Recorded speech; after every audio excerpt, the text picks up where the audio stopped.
The moment I walked into that dining room, I should have known I was walking into an ambush. But there I was, Evan Dalton, 37 years old, carrying a bottle of wine like some kind of peace offering to people who'd already declared war on me. Margot's family had this way of making their house feel like a courtroom where I was perpetually on trial. The dining room was all mahogany and crystal, the kind of setup that screamed, "We have money and you don't belong here." Anne, my mother-in-law, sat at the head of the table like some kind of suburban queen, her perfectly styled gray hair catching the light from that ridiculous chandelier. Jerry, Margot's dad, hunched over his plate, avoiding eye contact like he always did when things got uncomfortable. "Evan, you're late," Anne said without looking up from her prime rib. Not hello or how was work. Just an accusation wrapped in fake politeness. "Traffic was murder," I said, taking my usual seat at the far end of the table. The cheap seats, as I'd started thinking of them. "Sorry about that." Margot barely glanced at me as I sat down. She was wearing that blue dress I'd bought her for our anniversary, the one that made her eyes look like sapphires. Funny how she only wore it for other people now. Her blonde hair was pulled back in some complicated style that probably took an hour to perfect. She looked beautiful, like always. She also looked like she was planning something. "We were just talking about Carter," Lisa said from across the table.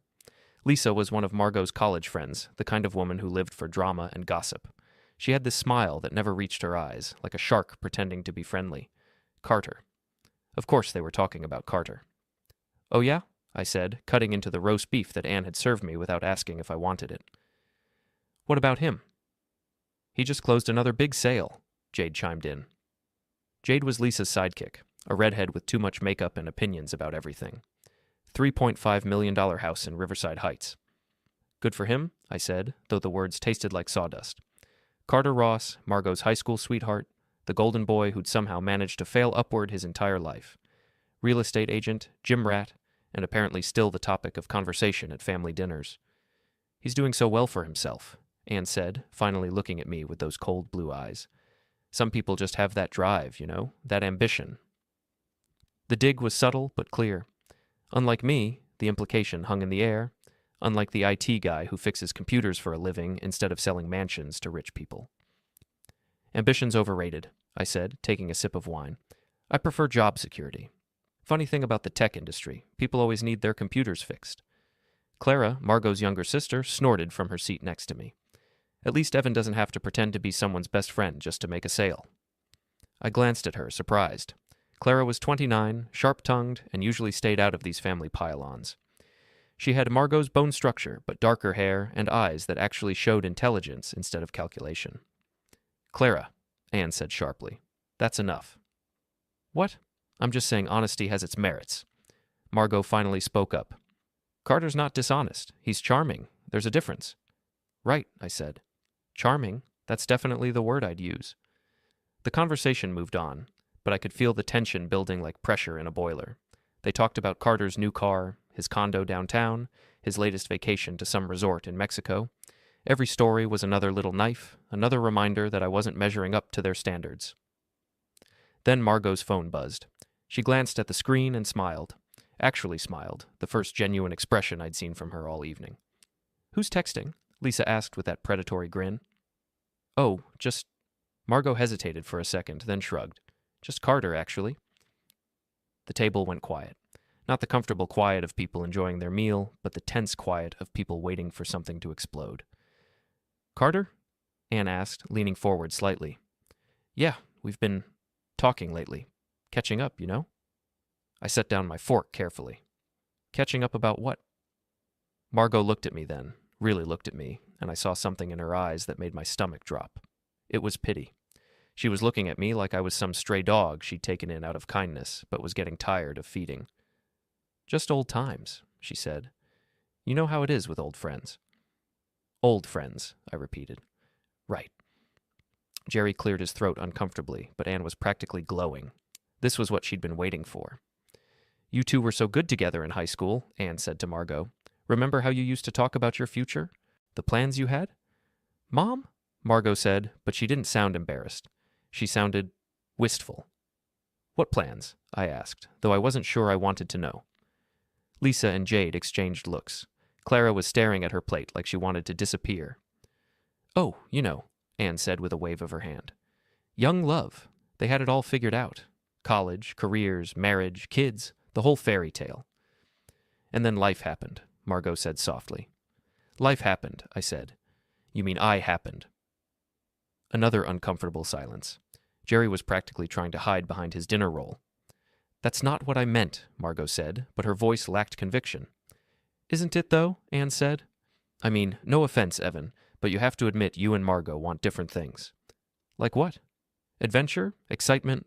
Carter's always traveling, always doing something interesting. Remember that photo he posted from Paris last month? I remembered. Hard to forget when your wife spends 20 minutes scrolling through someone else's vacation photos while you're trying to tell her about your day. Paris is nice, I said. Expensive, but nice. Money isn't everything, Clara said quietly. Easy to say when you have it, Lisa shot back. I have a good job, I said, feeling defensive despite myself. I make decent money. Decent, Anne repeated, like the word tasted bad. Margot's phone buzzed again. She glanced at it, and that smile returned, bigger this time. What's he saying? Jade asked, leaning forward like she was watching a soap opera. Just... Margot looked around the table, her eyes settling on me last. He's asking if I want to get coffee sometime, to catch up properly. You should go, Anne said immediately. Mom? Clara said, a warning in her voice. What? They're old friends. What's wrong with coffee between old friends? I could feel my face getting hot. Maybe because she's married? Oh, Evan, Lisa said with a laugh. Don't be so possessive. It's just coffee. Right, just coffee. Like it's just texting. Like it's just catching up. Margot was looking at her phone again, typing something. Her thumbs moved quickly across the screen, like she couldn't wait to respond. What are you telling him? I asked. She looked up, and for a moment, I saw a flash of annoyance. I'm telling him yes. The words hit me like a punch to the gut. Not because she was agreeing to coffee with her ex, but because of how she said it, defiantly, like she was daring me to object. Margot, I said carefully, can we talk about this later? About what? Having coffee with an old friend? You know it's not just about coffee. Anne laughed, a sharp sound that cut through the tension. Honestly, Evan, you're being paranoid. Am I? Because from where I'm sitting, it looks like my wife is making a date with her ex-boyfriend while I'm sitting right here. It's not a date, Margot said, but she didn't look at me when she said it. Then what is it? She was quiet for a long moment, her fingers playing with her phone. When she finally looked up, there was something different in her expression, something cold and decided. You want to know what it is? She said quietly. Yeah, I do. She looked around the table, at her parents, at her friends, at Clara, and finally back at me. When she spoke, her voice was calm and clear, like she was commenting on the weather. If Carter calls and asks me to come back to him, I'm going. The words hung in the air like smoke from a house fire. Nobody moved, nobody breathed. Even the grandfather clock in the corner seemed to stop ticking. What did you say? I asked, though I'd heard her perfectly. You heard me. She set her phone down on the table with a soft click. If he wants me back, I'm going back to him. Lisa was grinning like Christmas had come early.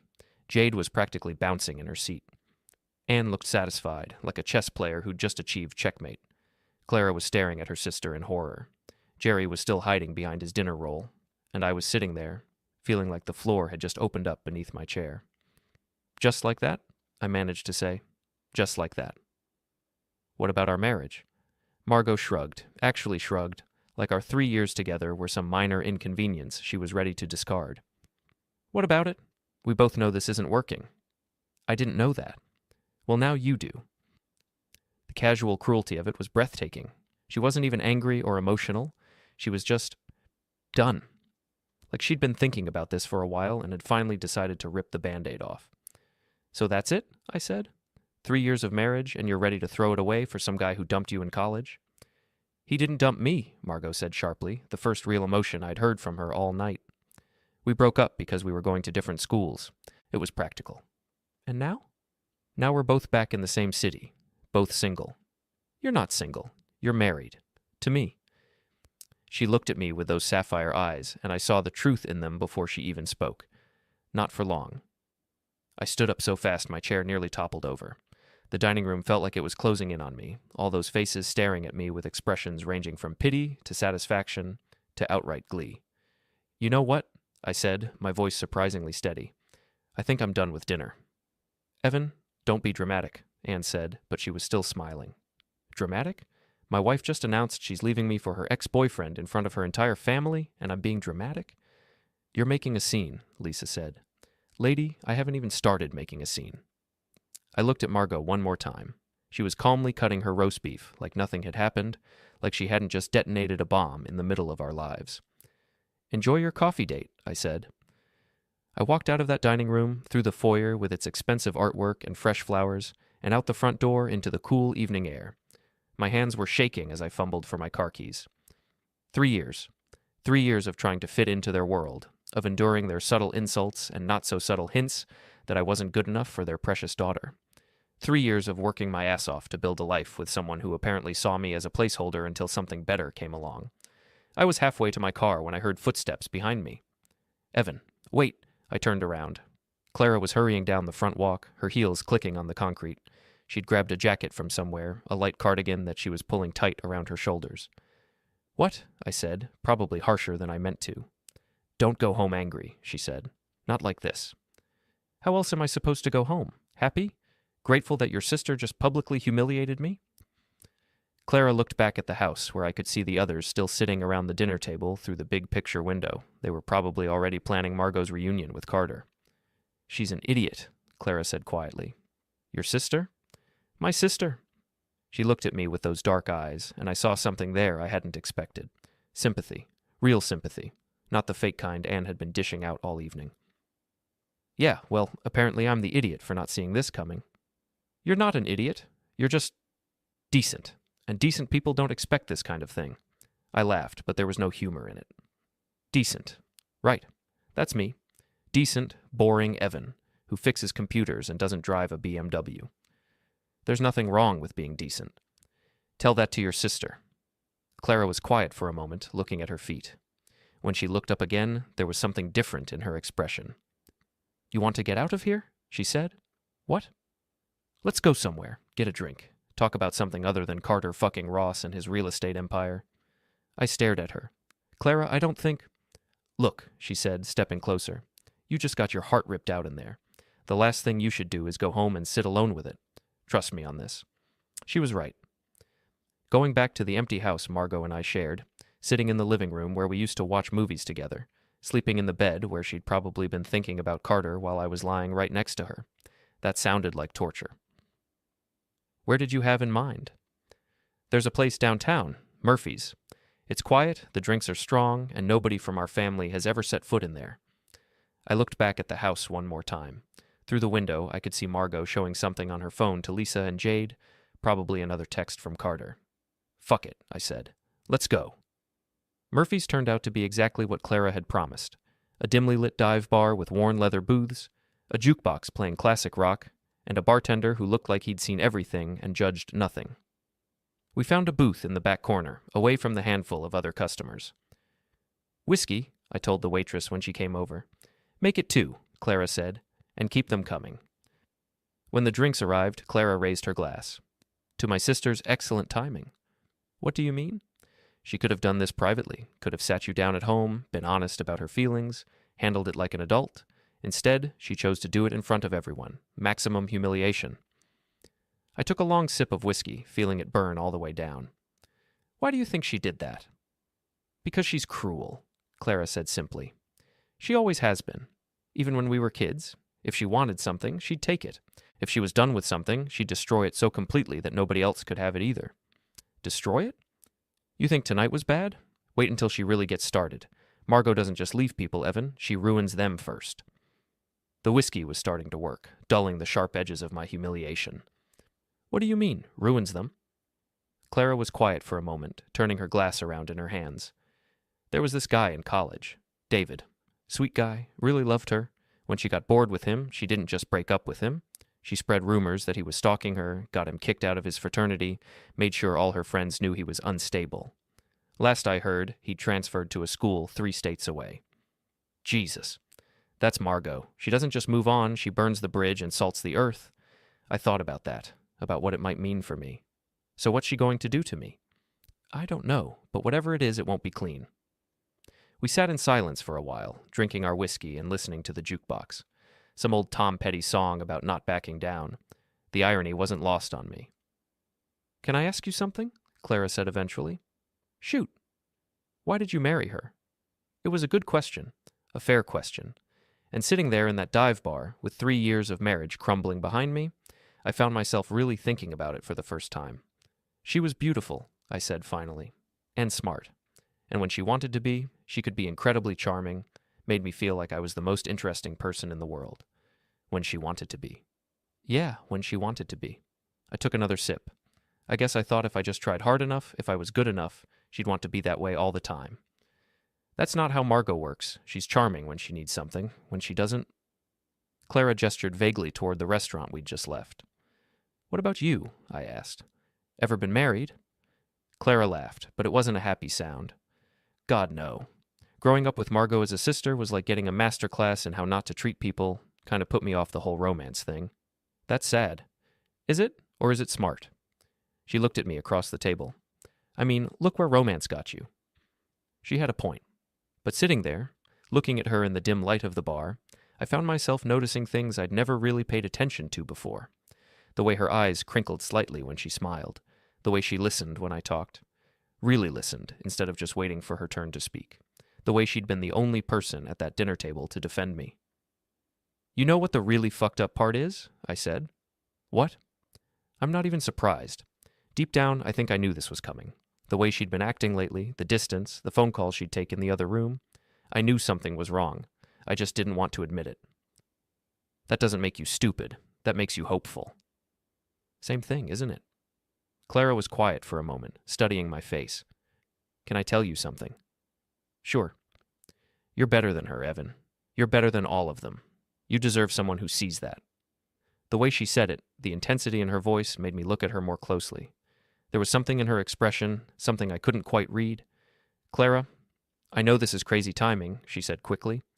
I know tonight is probably the worst possible night to say this, but I've been watching you for 3 years, watching the way she treats you, the way the family treats you, and it makes me sick. What are you saying? She took a deep breath like she was steeling herself for something. I'm saying forget her. Forget all of them. She reached across the table and put her hand over mine. Choose me. I stared at her, my brain struggling to process what I was hearing. Clara, you're her sister.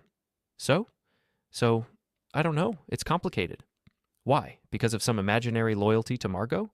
She just announced in front of everyone that she's leaving you for another man. I'd say that frees you up considerably. She had a point. A very good point. And looking at her across that table, seeing the way she was looking at me, I felt something I hadn't felt in months. Wanted, appreciated, seen. This is insane, I said. Maybe. But good insane or bad insane? I thought about it. Thought about going home to an empty house and a wife who was probably texting her ex-boyfriend. Thought about the years I'd spent trying to win over a family that had never wanted me there in the first place. Thought about the way Clara had been the only one to defend me, the only one to see that what had happened tonight was wrong. Good insane, I said finally. Clara smiled, and it transformed her entire face. Really? Really. I turned my hand over under hers and squeezed her fingers. You know what? Fuck Margot. Fuck Carter. Fuck all of them. That's the spirit. Already forgotten, I said, and for the first time all evening I smiled and meant it. The next morning hit me like a freight train made of regret and whiskey. I was lying on Clara's couch, still wearing yesterday's clothes, with a headache that felt like someone was using my skull for drum practice. Sunlight was streaming through her apartment windows with the kind of aggressive cheerfulness that only exists to mock hungover people. Clara was in the kitchen, making coffee and humming something under her breath. She'd changed into jeans and a sweater, and her dark hair was pulled back in a ponytail. She looked fresh and awake, which seemed deeply unfair given that we'd closed down Murphy's the night before. Morning, sunshine, she said when she saw me sitting up. How's the head? Oh. Like someone stuffed it with broken glass and regret. She laughed and handed me a mug of coffee. Drink this, and take these. She dropped 2 aspirin into my palm. I swallowed the pills and took a grateful sip of coffee. It was good coffee, better than the cheap stuff Margot and I kept at home. Everything in Clara's apartment was like that. Simple, but quality. Her couch was worn but comfortable, her books were actual books instead of decorative objects, and her walls were covered with photographs she'd actually taken instead of expensive art bought to impress people. So, I said, about last night? What about it? Did we really decide to start dating, or was that just the whiskey talking? Clara sat down next to me on the couch. close enough that I could smell her shampoo, something clean and citrusy that was nothing like Margot's expensive perfume. What do you think? I think my wife just left me for her ex-boyfriend, and I'm sitting in her sister's apartment in yesterday's clothes, so my judgment might not be at its peak. Fair point. Clara tucked one leg under herself and turned to face me. But here's the thing, Evan. What happened last night was going to happen eventually. Margot's been planning this for weeks. What do you mean? Clara got up and walked over to a small desk in the corner of the room. She came back with her phone and sat down next to me again. I probably shouldn't show you this, she said, but I think you need to see it. She opened her text messages and handed me the phone. The conversation was between her and Margot, dated from 2 weeks ago. Margot, Carter's back in town for good. Got a job at Riverside Realty.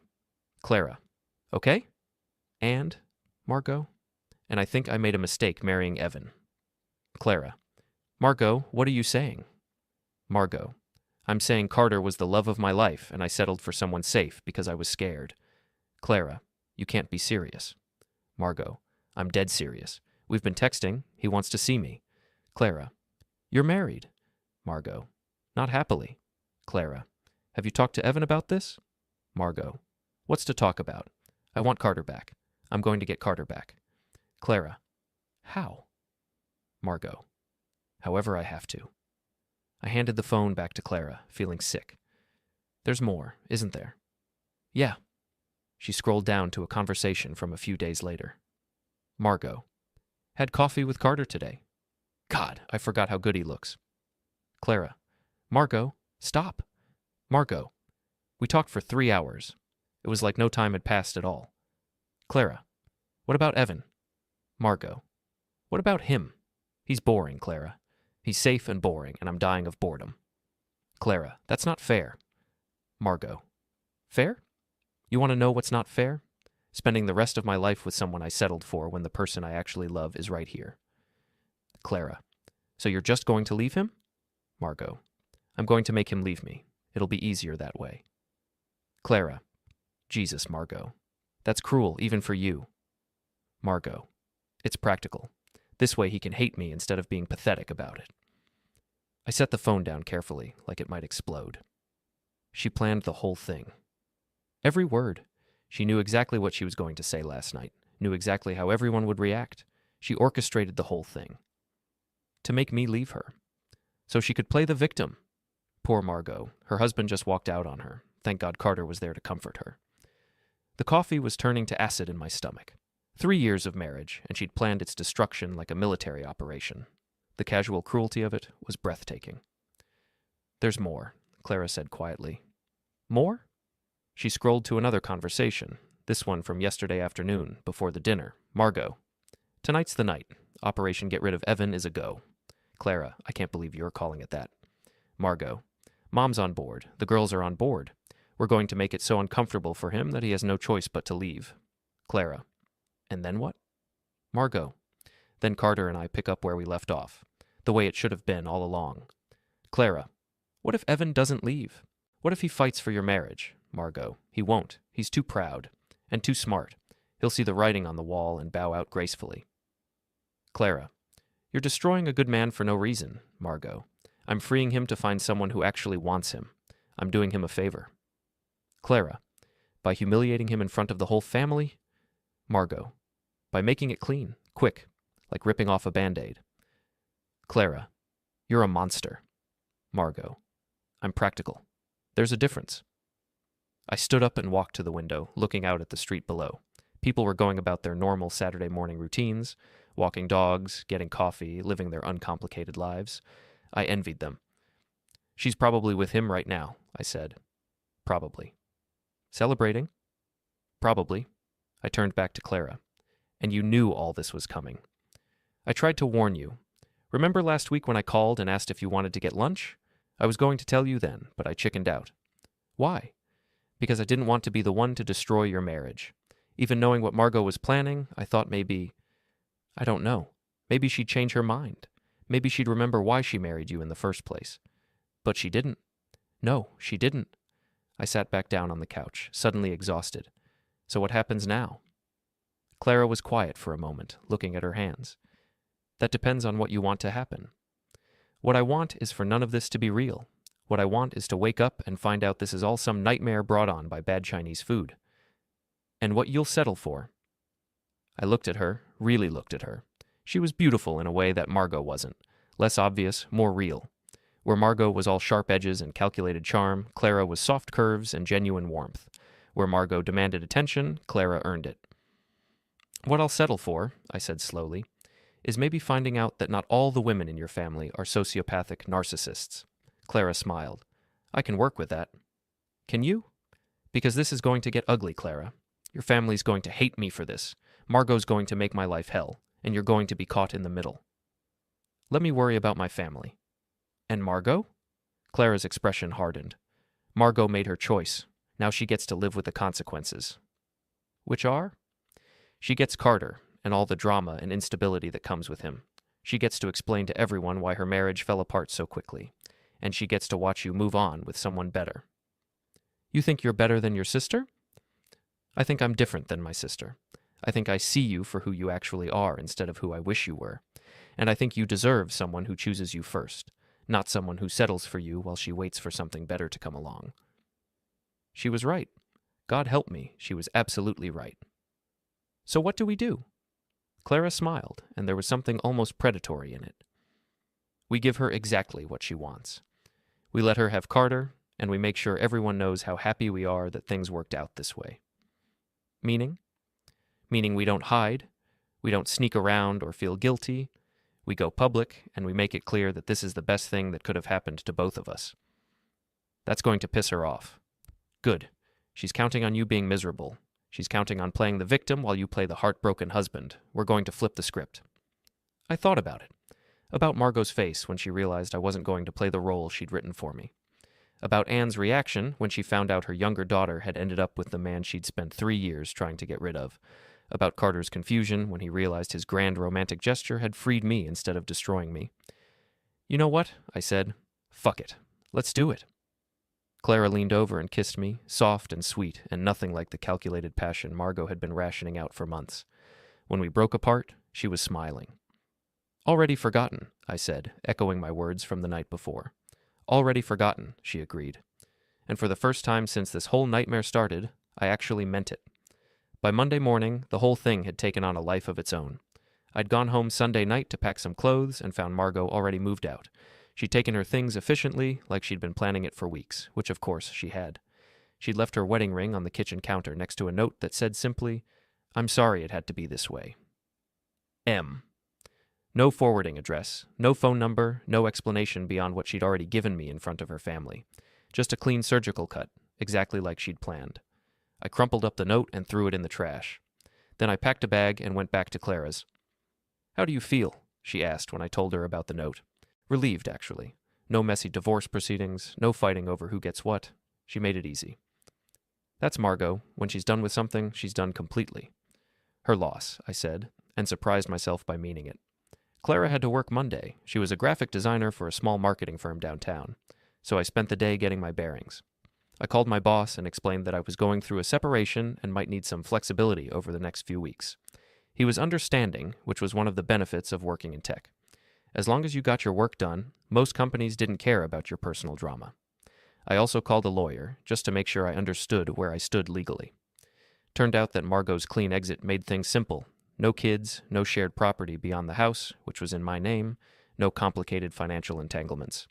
She'd essentially walked away from our marriage the same way she'd walked into it, with minimal fuss and maximum efficiency. "Sounds like she planned this carefully," the lawyer said. "You have no idea." Clara got home around 6, carrying takeout from a Thai place near her office.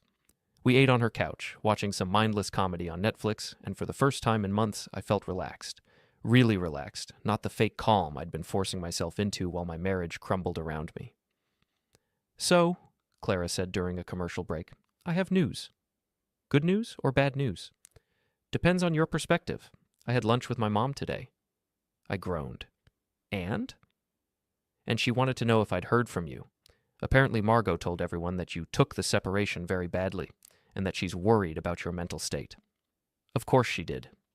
She also said that Carter has been such a comfort during this difficult time, and that they're taking things slow, but she's optimistic about their future. How long did it take her to practice that speech? Probably all weekend. Clara curled up next to me on the couch. But here's the interesting part. Mom asked if I thought you might want to come to dinner again soon, to work things out like adults. She wants me to come crawling back? She wants you to play the heartbroken husband so Margot can play the sympathetic ex-wife who's moved on to bigger and better things. And what did you tell her? Clara smiled. I told her that you were doing great. Better than great, actually. I told her you seemed happier than I'd seen you in years. How did she take that? About as well as you'd expect. She kept asking what I meant, why I would know how you were doing if I'd been in contact with you. And I told her we'd been spending time together, that you were a good man who deserved better than the way this family treated him, and that I was glad to see him finally getting it. I stared at her. You told your mother we were together. I told her we were spending time together. She can draw her own conclusions. Clara, that's going to cause a shitstorm. Good. I'm tired of tiptoeing around Margot's feelings. She made her choice, now she gets to deal with the consequences. And those consequences are? Finding out that her boring, safe, backup plan husband is actually a catch that her own sister was smart enough to recognize. I had to admit, there was a certain poetic justice to it. Margot had spent 3 years treating me like I was lucky to be with her, like I should be grateful for whatever scraps of attention she threw my way. The idea that Clara saw something in me that Margot had missed, that I was worth fighting for, was intoxicating. When do you think she'll find out? Oh, she already knows. Mom called her the second I left the restaurant. As if on cue, Clara's phone started ringing. She glanced at the screen and grinned. Speak of the devil, she said, holding up the phone so I could see Margot's name on the display. You going to answer it? Absolutely. She swiped to accept the call and put it on speaker. Hey, sis. What the hell do you think you're doing? Margot's voice was tight with anger, all pretense of sisterly affection gone. I'm eating Thai food and watching Netflix. What are you doing? You know what I'm talking about, Clara. Mom said you've been spending time with Evan. I have been. He's good company. He's my husband. Ex-husband. You made that pretty clear at dinner Friday night. We're separated, not divorced. Semantics. You chose Carter, remember? In front of everyone. Very dramatically, I might add. There was a pause, and when Margot spoke again, her voice was different, calculating.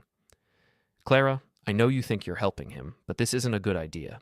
Evan's going through a difficult time right now. He's vulnerable. Taking advantage of that isn't fair to him. Clara looked at me and rolled her eyes. Taking advantage? That's rich, coming from you. What's that supposed to mean? It means I know about your little plan, Margot. The texts, the coordination with Mom and the girls, the whole Operation Get Rid of Evan thing. Silence. Dead silence. I don't know what you're talking about, Margot said finally, but her voice had gone flat. Sure you don't. Just like you don't know that you've been planning this for weeks. Just like you don't know that you orchestrated that whole dinner specifically to humiliate him into leaving. Clara, you know what the funny thing is? You got exactly what you wanted. Evan's gone, Carter's back, and you can play the victim who was abandoned by her cruel husband. Except for one tiny little problem. Which is? Clara looked at me and smiled. Evan's not miserable. He's happy. Happier than he's been in years. And he's with someone who actually appreciates him. You're making a mistake. Am I? Because from where I'm sitting, it looks like I'm the one who ended up with the better man. He's using you to get back at me. Is he? Or are you just pissed off that your grand plan backfired? Another long pause. When Margot spoke again, her voice was cold as winter. This isn't over, Clara. Yes, it is. You made your choice. Now live with it. Clara hung up and tossed the phone onto the coffee table. Well, I said, that went better than expected. Did it? She's rattled. You can hear it in her voice. She wasn't expecting this. No, she wasn't. She was expecting you to be devastated and me to be sympathetic to her situation. Instead, she's finding out that her backup plan was actually somebody else's first choice. And how does that make you feel? Clara leaned over and kissed me, longer and deeper than before. Like I just won the lottery, she said against my lips. Even though this is going to turn your family against you? My family turned against me a long time ago. I was just too polite to notice. And Margot? Clara's expression hardened. Margot made her bed. Now she gets to lie in it. With Carter. You think they'll be happy? I think Carter's the same selfish, immature person he was in high school, and Margot's the same manipulative narcissist she's always been. They deserve each other. And us? Us, Clara said, settling back into my arms. We're going to be fine. I hoped she was right. But something in Margot's voice during that phone call, the cold promise in her words, told me this was just the beginning. 3 weeks later, I understood what Margot had meant when she said it wasn't over. It started small. A few mutual friends stopped returning my calls. My favorite lunch spot downtown suddenly became too busy to seat me, even when I could see empty tables. The guy who cut my hair for 5 years was suddenly booked solid for the next 2 months. She's been busy, Clara said when I told her about it. We were having dinner at her place, which had become our routine. I'd officially moved in the week before, though most of my stuff was still in boxes. Busy doing what? Controlling the narrative. Think about it. Margot's good at what she does. She's been telling everyone her version of events, playing the victim, making you out to be the villain who abandoned his poor wife for her younger sister. And people believe that? People believe what they want to believe, and what they want to believe is that there's a simple story with clear good guys and bad guys. Margot's giving them that story. I was starting to understand why Clara had been so cynical about relationships. Growing up with Margot as a sister had taught her that people were capable of casual cruelty in ways that still surprised me. So what do? We keep living our lives. We don't hide, we don't apologize, and we don't let her rewrite history. That philosophy was put to the test the following Friday night. Clara and I were having drinks at Murphy's, our place now, when Lisa and Jade walked in. They saw us immediately, and I watched their expressions shift from surprise to disgust to something that looked almost like hunger, like they'd stumbled onto fresh gossip. Well, Lisa said, walking over to our booth with Jade trailing behind her. If it isn't the happy couple. Lisa, Clara said coolly. Jade, how are you? Oh, we're fine. Just out for a girls' night. You know, supporting Margot through her difficult time. Her difficult time? The divorce, Jade said, like she was talking to someone very slow. It's been so hard on her, you know? Finding out her husband was cheating on her with her own sister. I felt Clara tense beside me, but her voice stayed level. Is that what she told you? Are you saying it's not true? Lisa leaned forward, eyes bright with malicious curiosity. I'm saying Margot announced she was leaving Evan for her ex-boyfriend in front of her entire family. Evan didn't cheat on anyone. That's not how Margot tells it, Jade said. I'm sure it's not. Lisa smiled, the expression sharp as a knife. She says you seduced him while he was vulnerable, took advantage of his emotional state to steal him away from her. Did she also mention that she'd been planning to leave him for weeks? That she orchestrated that whole dinner specifically to humiliate him into walking away? She mentioned that you've always been jealous of her, Lisa said, that you've always wanted what she had.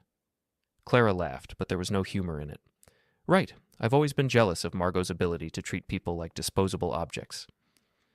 You're sleeping with your sister's husband, Jade said, like she was stating an obvious fact. Ex-husband. And yes, I am. Because unlike my sister, I know a good man when I see one. A good man doesn't abandon his wife for her sister, Lisa said. A good man doesn't stay with a woman who publicly humiliates him and announces she's leaving him for someone else, I said, speaking for the first time since they'd approached our table. Lisa turned her attention to me, and I saw something ugly in her expression. Margot says you couldn't handle the fact that she was too good for you, that you knew Carter was better than you in every way. If Carter's so great, then Margot should be thrilled with how things worked out. She got what she wanted. She wanted her marriage to work. No, Clara said. She wanted Evan to disappear quietly so she could play the victim. She didn't count on him having other options. Other options? Jade laughed. You mean you throwing yourself at him? I mean him realizing that he deserves someone who actually wants to be with him. The conversation was attracting attention from other customers. The bartender was watching us with the expression of someone trying to decide whether to intervene. You know what I think? Lisa said, leaning closer to Clara. I think you've always been jealous of Margot. She's prettier, more successful, more popular, and the first chance you got, you stabbed her in the back. And I think you're a gossip who gets off on other people's drama, Clara shot back. But at least I'm not wrong. Lisa's face flushed red. You're a homewrecker. And you're a mean girl who peaked in high school. At least my situation is temporary. Ladies, the bartender called from across the room, maybe take it outside. Lisa and Jade exchanged glances, then looked back at us with identical smug expressions. Come on, Jade, Lisa said. Let's go somewhere with a better class of people. They left, but not before Lisa turned back one more time. Margot's better off without both of you, she said, and everyone knows it. After they were gone, Clara and I sat in silence for a while, finishing our drinks. That was fun, I said finally. That was just the beginning. Margot's building an army. An army? Friends, family, acquaintances, people who'll spread her version of events, who'll make our lives difficult, who'll make sure everyone knows we're the villains in this story. And we just have to take it? Clara was quiet for a moment, turning her glass around in her hands. When she looked up, there was something different in her expression, something harder. Actually, she said, I've been thinking about that. Thinking about what? About fighting back? How? Clara smiled, and for the first time since I'd known her, she looked exactly like her sister. Leave that to me, she said.